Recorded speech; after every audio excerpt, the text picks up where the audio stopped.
من سيئات أعمالنا من يهده الله فلا مضل له ومن يضلل فلن تجد له وليا مرشدا نشهد أن لا إله إلا الله وحده لا شريك له له الملك وله الحمد وهو على كل شيء قدير صلاة وسلاما دائمين متلازمين بدوام ملك الله على حبيبنا المصطفى سيدنا ومولانا محمد صلى الله عليه وسلم وعلى آله وصحبه ومن تبعهم بالهدى إلى يوم القيامة وبعد. Alhamdulillahirrabbilalamin. Segala puji bagi Allah subhanahu wa ta'ala. Di 10 hari terakhir ini mari kita tingkatkan kualitas ketakwaan dan ibadah kepadanya, dan berharap semoga kita bisa mendapatkan keberkahan di malam kemuliaan atau yang disebut dengan Lailatul Qadar. Jamaah sekalian rahmatullah subhanahu wa ta'ala, pada kesempatan sore kali ini pembahasan kita ringan saja. Saya ingin bercerita mengenai pengalaman saya dalam mencari ilmu. Kemudian mungkin nanti kita akan bahas sedikit mengenai negeri Kinanah atau negeri para Anbiya, yaitu negeri Syam, wabil khusus di negeri Mesir. Para pendengar jamaah sekalian rahmatullah subhanahu wa ta'ala, saya lahir di Kuningan 31 tahun yang lalu, berarti tepat di bulan ini alhamdulillah saya telah bertambah jadi 31 tahun yang lalu, di sebuah desa kecil ya, boleh dibilang cukup pelosok ya, cukup pelosok dari kota Kuningan itu mungkin sekitar sampai 1 jam ke tempat saya. Dan saya dibesarkan dari keluarga yang alhamdulillah muslim, insyaallah taat, walaupun memang tidak begitu memperdalam agama, tapi kedua orang tua saya selalu memerintahkan kepada kami anak-anaknya untuk senantiasa menjaga sholat 5 waktu. Kami dibesarkan, atau saya dibesarkan khususnya oleh orang tua. Memang kalau orang tua khususnya bapak ya, itu sebenarnya dulu pernah mesantren ketika sanawiyah, tapi setelah itu tidak mesantren lagi. Jadi kalau urusan agama sedikit banyaknya tahu, tapi memang tidak mendalami. Hanya saja memang dari kecil saya hobinya main sama teman-teman. Dan kalau dulu mungkin sekarang masih ada ya, ketika sore itu ada yang namanya TPA di masjid desa, dan sebenarnya itu kami wajib untuk mengikutinya dari sekolah gitu ya. Kebetulan memang ibu saya guru di sekolah tersebut, tapi waktu itu memang saya lagi bandel-bandelnya. Pas SD itu saya lebih sering beloknya dibandingkan lurusnya. Saya lebih sering ke tempat atau ke rumah teman dibandingkan ke masjid. Jadi kalau teman-teman ke masjid, saya ke rumah teman. Ngapain? Nonton. Waktu itu acara kesukaan saya itu acara Smackdown gitu ya, karena waktu itu di rumah saya belum ada TV. Di rumah teman yang sudah ada TV-nya berwarna pula pakai parabola. Maka saya senang sekali menonton acara seperti itu, yang namanya Hulk Hogan, Sting, Undertaker, Triple H, John Cena, Randy Orton, The Rock, itu tahu semua lah gitu ya. Karena seringnya bolos ya, hasilnya pun luar biasa. Maksud luar biasa itu di luar dari biasanya. Biasanya anak-anak sudah lulus SD itu lancar mengaji, saya Iqra 4 aja enggak tamat-tamat. Kenapa? Ya karena sering bolosnya, walaupun bilang ke orang tua ngaji gitu ya. Akhirnya orang tua karena mungkin khawatir dengan keadaan saya yang semakin terjerumus ke dalam pergaulan bersama anak-anak kampung yang lain, itu mendaftarkan saya ke sebuah pesantren, namanya Pondok Pesantren Husnul Khotimah di Kuningan juga, Jawa Barat, tepatnya di Kecamatan Jalaksana. Kalau dari rumah tuh mungkin sekitar ya mungkin 20 menit, setengah jam lah ke pesantren tersebut. Walaupun sebenarnya saya nggak ingin. Kenapa? Saya waktu itu inginnya ke SMP karena seru bareng teman-teman gitu ya. Bahkan dapat cerita dari teman-teman kalau berangkat maupun pulang dari SMP tuh naik mobil angkot tapi di atap gitu ya. Jadi merasakan adrenalinnya luar biasa. Tapi waktu itu orang tua tidak mengizinkan, bahkan orang tua dalam tanda kutip ya memaksa saya untuk masuk pesantren. Dan waktu itu masuk pesantren, termasuk pesantren terbesar waktu itu di Kuningan, sudah menasional. Dan tesnya itu ada tes di bagian MIPA, matematika IPA, kemudian tes tulis agama, kemudian juga tes lisan berupa bacaan Al-Quran. Untuk MIPA bagi saya mungkin tidak begitu ada kendala ya, karena beberapa materi saya kuasai. Cuma untuk masalah tes tulis agama saya betul-betul ngitung kancing waktu itu. Bahkan ada beberapa pertanyaan yang saya nggak ngerti sama sekali, bisa bacanya pun nggak bisa gitu ya. Jadi saya asal aja. Yang lebih parah lagi adalah di tes bacaan Al-Quran, karena Iqra 4 saya nggak lancar, akhirnya bacaan Quran saya pun ancur-ancuran. Saya masih ingat betul waktu itu yang ngetes adalah Al-Ustadz El-Farabi LCMA, sekarang masih mengajar di sana. Waktu itu sampai bilang kalau nggak salah, kamu tuh pernah belajar Quran nggak sih, baca Quran kayak gininya nggak bisa katanya gitu. Saya waktu itu optimisnya nggak keterima. Jadi kalau nggak keterima bisa dong ke SMP atau kemana gitu. Tapi kalau dari Allah, ternyata Allah Subhanahu Wa Taala menakdirkan lain. Ternyata saya diterima di pesantren tersebut. Kalau dari urutan hasil tes MIPA, dari sekitar 700 kalau nggak salah yang daftar itu saya urutan ke-8 ternyata. Tapi urutan agama saya cari-cari tidak ketemu, jauh sekali, mungkin urutan ke 100 atau mungkin berapa ratus sekian gitu.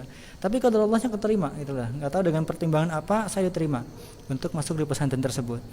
Awal-awal masuk pesantren walaupun di kota yang sama ya, cuma beda kecamatan, tapi pertama kalinya jauh dari orang tua itu sedih, bawaannya pengen nangis terus gitu ya, apalagi belum ada kenalan di sana. Orang-orangnya jauh-jauh, ada yang dari Riau, ada yang dari Kalimantan, ada yang macam-macam jauh-jauh, banyaknya dari Jakarta, dari Bandung segala macam gitu. Ngomongnya pun sebagian besar pakai bahasa Indonesia, kadang-kadang orang Riau ngomong sama orang Riau pakai bahasa Riau, apalagi orang-orang Padang ngomong sama orang Padang pakai bahasa Padangnya gitu. Saya sendirian kadang-kadang mojok di kamar gitu ya, sedih nangis gitu. Tapi ya alhamdulillah lama kelamaan terbiasa. Bahkan mudir kami atau kepala pesantren kami waktu itu namanya Ustadz Akhidin Nur LCMA Kiai Haji, beliau ini pembimbing haji tersertifikat di Indonesia. Beliau mengatakan kalau kamu pengen betah saya ajarkan doanya katanya gitu. Kita udah antusias banget, pengen nyatet, pengen ngapalin. Doanya sederhana, Allahumma paksakan katanya gitu. Tapi dipikir-pikir betul juga butuh paksaan untuk betah. Pertama-tama memang nangis, pertama-tama nggak betah gitu ya. Tapi alhamdulillah lama kelamaan seiring berjalannya waktu, alhamdulillah jadi betah gitu, alhamdulillah betah. Terus berjalan waktu mulai bisa mengikuti pelajaran gitu ya, target tilawah pun digenjot. Waktu itu di kamar kami satu kamar itu ukuran mungkin seukuran Masjid Baitur Rahman ini ya, kamarnya dalamnya gitu ya. Dalam Masjid Baitur Rahman ini tapi isinya sekitar 26 orang apa 28 orang gitu ya, saya lupa, hampir 30 orang. Ranjangnya tingkat dalam hari, jadi memang cukup sempit. Dan waktu itu kita dapat musyrif atau pengurus kamar yang cukup strength juga gitu ya, cukup strength. Beliau tahu kalau saya itu tahu kalau saya tidak bisa baca Quran, saya nggak lancar baca Quran, tapi justru beliau itu maksa saya untuk baca Quran. Yang lain dibiarin aja, nggak ada kewajiban, cuma saya aja yang dikasih kewajiban. Nggak tahu mungkin dapat titipan dari ustadz atau siapa gitu ya. Tapi waktu itu saya dipaksa untuk baca Quran. Satu hari minimal 5 juz waktu itu, dengan kualitas bacaan yang ancur-ancuran, terbata-bata gitu ya. Kadang-kadang mungkin panjang pendeknya pun masih ketukar-tukar. Akhirnya kadang-kadang yang lain sudah tidur saya masih baca Quran. Kenapa? Karena belum selesai 5 juznya itu. Yang lain belum bangun, saya harus bangun duluan. Karena kalau misalkan nggak bangun duluan nggak bisa selesai baca Qurannya. Kadang-kadang sampai nangis-nangis, kadang-kadang sampai ngantuk-ngantuk. Tapi Allah alam, mungkin itulah cara Allah Subhanahu Wa Taala untuk memperbaiki bacaan Quran saya dengan cara paksaan. Waktu itu saya sangat tersiksa sekali, bahkan sempat ngadu beberapa kali ke orang tua, tapi orang tua malah nggak ngegubris gitu. Malah dibiarin. Tapi akhirnya saya sadar, karena paksaan tersebut, mungkin hal tersebut yang bisa menjadikan saya lancar untuk baca Al-Quran kurang lebih gitu ya. Bahkan alhamdulillahnya belum nyampe 1 tahun saya sudah punya hafalan 1 juz, dalam tanda kutip lebih cepat daripada teman-teman yang lain. Kalau tidak dipaksakan mungkin belum bisa baca Al-Quran. Bahkan saya teringat sebuah kisah ya, kalau tidak salah Imam As-Sudais kalau nggak salah, As-Sudais apa Al-Matrud gitu ya. Dulu tuh pernah sampai dijewer, digeret ke masjid sama orang tua beliau. Untuk apa? Untuk ikut talaqi Quran. Sampai nangis-nangis, sampai pokoknya dipaksa. Baru setelah beliau dewasa, beliau mengakui dan menyadari terima kasih kepada orang tua saya yang telah memaksa saya baca Al-Quran. Dulu kalau misalkan saya nggak dipaksa-paksa nggak bisa saya seperti sekarang ini. Kita pun demikian. Terkadang kita ini butuh paksaan ya. Kita ini butuh paksaan. Memang yang paling luar biasa adalah ketika seseorang itu bisa memaksa dirinya sendiri tanpa harus melalui paksaan orang lain, karena itu merupakan suatu motivasi yang tertinggi. Namun ketika dirinya sendiri tidak bisa memaksakan, maka butuh juga paksaan dari orang lain gitu. Lebih, kalau bahasanya seperti ini, lebih baik kita dipaksa masuk surga sih daripada dibiarin masuk neraka gitu lah. Nah itu nggak apa-apa, paksa-paksa saja untuk beribadah gitu ya, dipaksa-paksa saja untuk berbuat kebaikan. Yang penting jangan sampai kita ini dibiarkan untuk berbuat kemaksiatan. Nah singkat cerita, MTS selesai gitu ya, prestasi pun gak buruk-buruk amat. Waktu itu saya masih punya keinginan untuk merasakan sekolah di luar gitu loh. 3 tahun di pondok bosan juga, apalagi itu pondok pesantren gitu ya. Pulang maksimal sebulan sekali. Itu pun kalau pulang, kalau ada kegiatan ya nggak pulang gitu ujung-ujungnya. Pengen banget waktu itu, kalau nggak salah saya sudah dapat kursi ya di SMA favorit, SMA 2 waktu itu, SMA 2 Kuningan. Cuma Allah alam, di hari terakhir keputusan untuk lanjut atau tidak, saya justru milih lanjut gitu. Saya justru milih lanjut di aliyahnya. Padahal saya waktu itu pengen buat keluar, tapi di hari itu saya milih lanjut. Saya sih yakin Allah yang merahkan hati saya, bukan siapa-siapa tapi Allah gitu. Saya milih lanjut. Dan lanjutnya itu, saya dari kecil suka eksak. Tapi waktu itu ketika dikasih pilihan MAU atau MAK, Madrasah Aliyah Umum dengan Madrasah Aliyah Keagamaan. Jadi kalau Madrasah Aliyah Umum itu di kelas 1-nya itu umum. Baru di kelas 2-nya itu ada penjurusan IPA IPS. Nah, kalau Madrasah Aliyah Keagamaan itu dari kelas 1 keagamaan terus. Saya paling suka dengan nama eksak, tapi enggak tahu kenapa saya malah milihnya Madrasah Aliyah Keagamaan.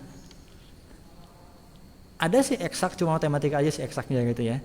Tapi sebagian besar pelajarannya agama semua, bahkan yang tidak berbahasa Arab itu cuma matematika, bahasa Indonesia sama bahasa Inggris. Cuma 3 itu aja yang tidak berbahasa Arab. Sirah pakai bahasa Arab, tafsirnya ditafsirkan pakai bahasa Arab, jelas bahasa Arab pakai bahasa Arab kan gitu ya. Apalagi hadis juga penjelasannya pakai bahasa Arab. Jadi bahasa Arab semua gitu. Dan disitulah kita dipaksa untuk berinteraksi dengan bahasa Arab lebih lanjut, baik dari segi tulisan maupun percakapan.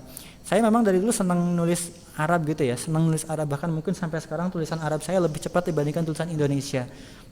Kalau disuruh nulis Arab ya insya Allah masih cepat lah gitu ya, walaupun udah lama nggak nulis Arab. Tapi kalau nulis Indonesia lama gitu loh, bisa cepat tapi hancur, kadang-kadang malah sama sendiri nggak kebaca.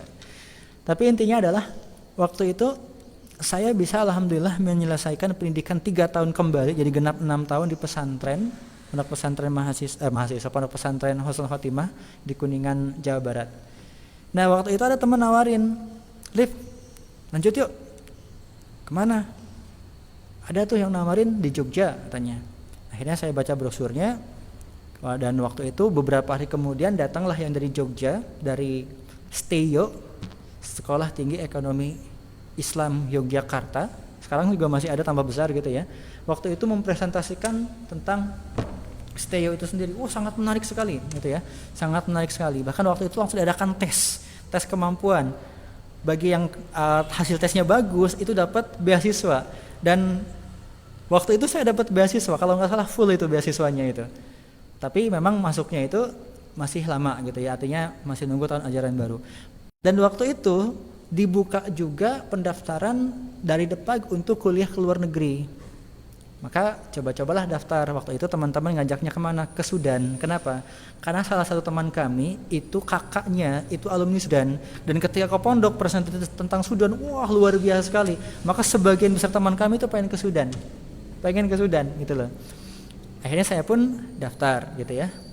Waktu itu memang belum ditentukan pilihannya kemana, baru daftar apply lewat internet terlebih dahulu.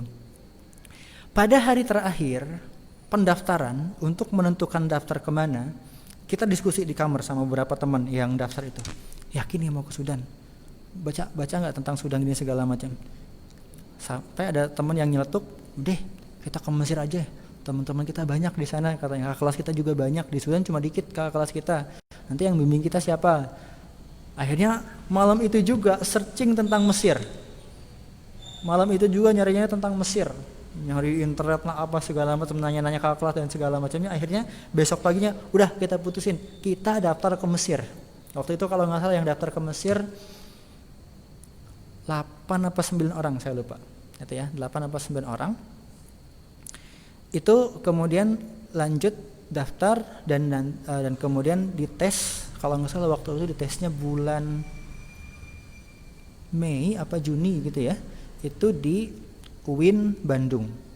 UIN apa namanya? UIN Gunung Jati kalau nggak salah, di Bandung itu. Tes di sana, alhamdulillahnya semua dari kami itu lolos semua ke ke Mesir, lolos semua ke sana, dan mulailah kami belajar di sana.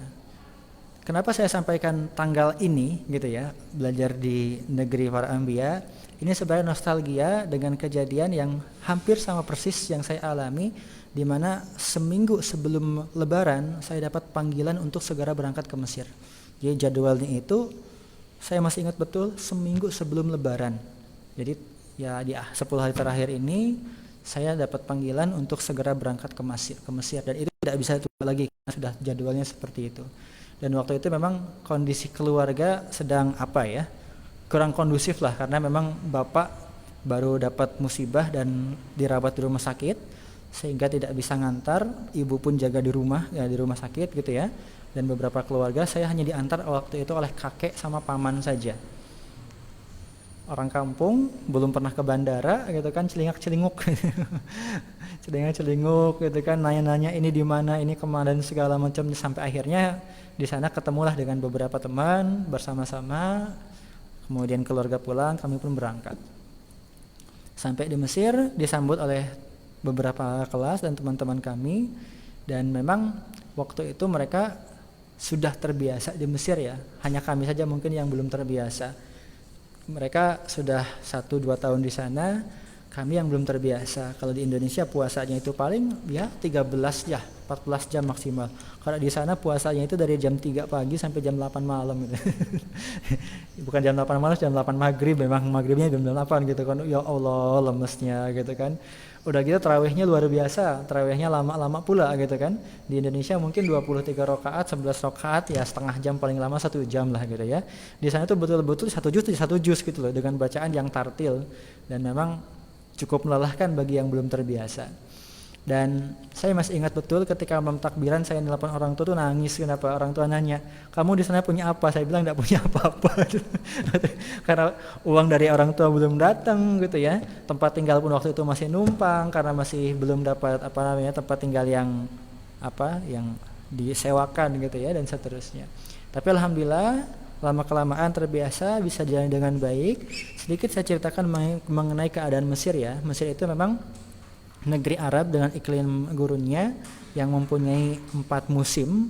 Musim dingin walaupun tidak sampai bersalju, musimnya dingin gitu ya. Kalau dingin itu musim dingin, tapi dinginnya itu kering, bukan salju.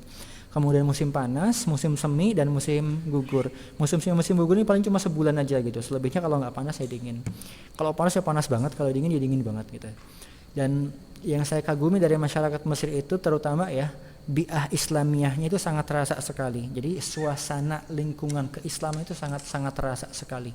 Dan mereka begitu bangga dengan keislaman ya, walaupun ada juga sih yang masih bandel-bandel gitu kan, masih ada juga yang tampangnya itu gaul-gaul gitu ya, ada juga yang seperti itu. Tapi memang dalam segi bi'ah Islamiyah sangat terasa. Bahkan yang sampai sekarang saya masih teringat itu, ketika kita naik angkot, naik bis atau naik angkutan umum apapun, mau kenal sama enggak yang di dalam itu mesti ngucapin salam. Mesti ngucapin salam, siapapun itu. Turunnya gitu ya, mesti ngucapin salam. Bayangkan mungkin kita naik angkot atau naik Trans Jogja atau naik angkutan umum gitu ya, ngucapin salam gitu lah. Ngucapin dan sambil dilihat gitu ya, ngucapin salam. Itu mungkin terasa aneh kalau di Indonesia. Kalau di sana kalau nggak ngucapin salam tuh aneh gitu lah. Jadi dianggap sombong. Ngucapin salam gitu. Jadi ketika ketemu sama orang di jalan pun papasan, kenal maupun enggak, itu mesti ngucapin salam. Mesti ngucapin salam. Gitu lah. Makanya luar biasa suasana keislaman di sana. Kalau ditanya suasana Ramadannya seperti apa, ya mohon maaf kalau memang harus dibandingkan dengan Indonesia ya, yang selama ini saya rasakan kurang lebihnya, suasana Ramadan di Indonesia itu seperti suasana hari-hari biasa di Mesir. Jadi suasana Ramadan di Indonesia yang banyak tilawah Qur'annya, yang banyak pengajiannya gitu ya, ada tadarusnya, ceramah di mana-mana gitu kan, itu seperti hari-hari biasa di Mesir. Bayangkan suasana Ramadan di Mesir seperti apa. Dan sangat meriah sekali. Ramadannya sangat meriah sekali. Gitu ya. masjid itu berhias diri, masjid itu. Jadi sampai apa, kalau bahasa kita kayak lampu disco itu ya, yang kelap-kelip itu dipasang. Betul-betul sangat-sangat meriah sekali. Dan kalau boleh dikatakan, kami selaku mahasiswa asing di sana, mahasiswa luar gitu ya, mahasiswa Indonesia khususnya, itu kalau masalah makan itu dijamin di sana itu. Hampir setiap masjid itu mengadakan buka bersama, gitu ya, mengadakan buka bersama. Dan biasanya apalagi kami dari orang Indonesia itu biasanya sudah dijatah khusus gitu loh. Ini loh untuk orang Indonesia ini khusus nih gitu ya. Jadi udah dijatah. Bahkan kadang-kadang dalam tanda kutip kita jadi rebutan.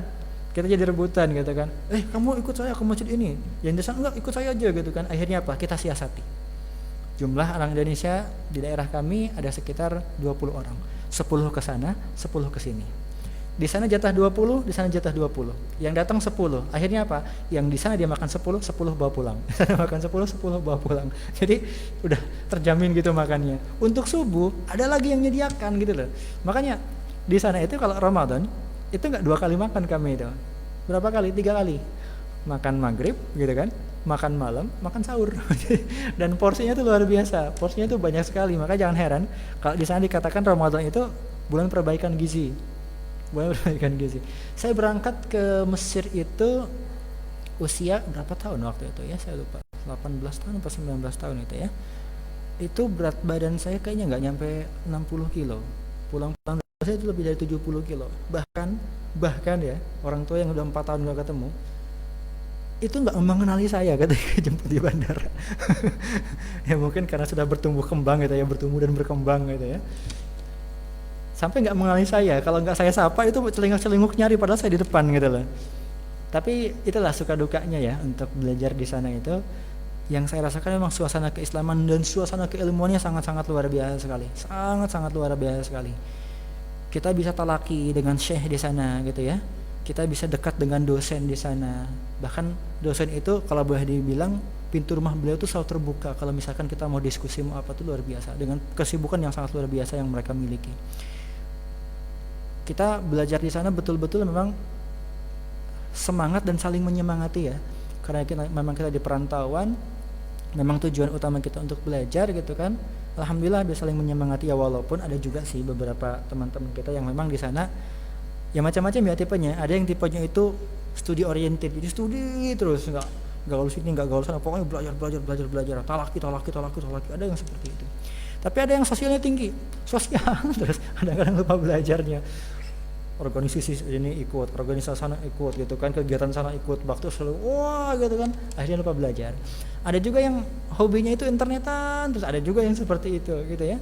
Tapi ala kulli hal, alhamdulillahirabbil alamin kami bisa menyelesaikan, satu angkatan kami lulus semua waktu itu di tahun yang keempat, artinya tepat waktu semua alhamdulillah. Dan alhamdulillah semua sudah kembali ke Indonesia.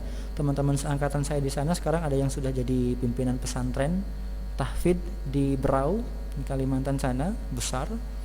Kalau nggak salah kemarin telepon saya, pesantrennya sekarang punya lahan 24 hektar apa ya, saya lupa itu, yang akan dikembangkan.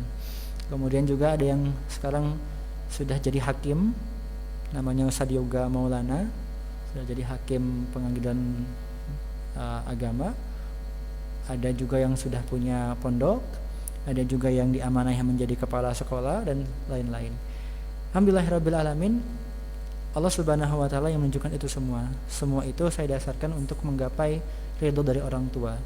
Jadi memang tujuan dan juga motivasi terbesar saya adalah untuk menyenangkan hati orang tua. Semua yang saya dapatkan, kalau bahasa saya itu bonus gitu ya, bonus dari apa yang saya niatkan insyaallah. Terlepas dari itu, apapun yang kita cita-citakan, apapun yang kita inginkan, kita serahkan kepada Allah Subhanahu wa taala dan kita berusaha sebaik-baiknya. Ingat, ridallah fi ridal walidain wa sukhtullah fi sukhtil walidain. Ridhonya Allah tidak ada di ridha orang tua dan marahnya Allah ada di marahnya orang tua. Maka jangan sampai, saya wanti-wanti betul, jangan sampai membuat orang tua kita kecewa, sedih, apalagi murka dengan kita. Makanya senantiasa kita berusaha untuk mendoakan mereka. Kita tidak bisa nggak bisa balas budi kepada mereka, maka kita doakan, baik yang sudah tiada maupun yang masih ada, kita doakan dengan kebaikan. Insyaallah Allah Subhanahu wa taala memberikan kepada kita berbagai macam kemudahan dalam segala langkah kita selama kita berusaha untuk menyenangkan hati orang tua. Itu mungkin untuk sore ini tidak ada pertanyaan dulu ya. Kajiannya santai-santai dulu, insya Allah kita lanjutkan besok. Untuk materinya, selamat berbuka puasa, semoga Allah menerima semua amal ibadah kita dan semoga kita mendapatkan Lailatul Qadar dan kita dipertemukan dengan Ramadan yang akan datang. Aqulu qouli hadza astaghfirullah li wa lakum wa billahi taufiq wal hidayah wal inayah wal afu minkum. Assalamualaikum warahmatullahi wabarakatuh.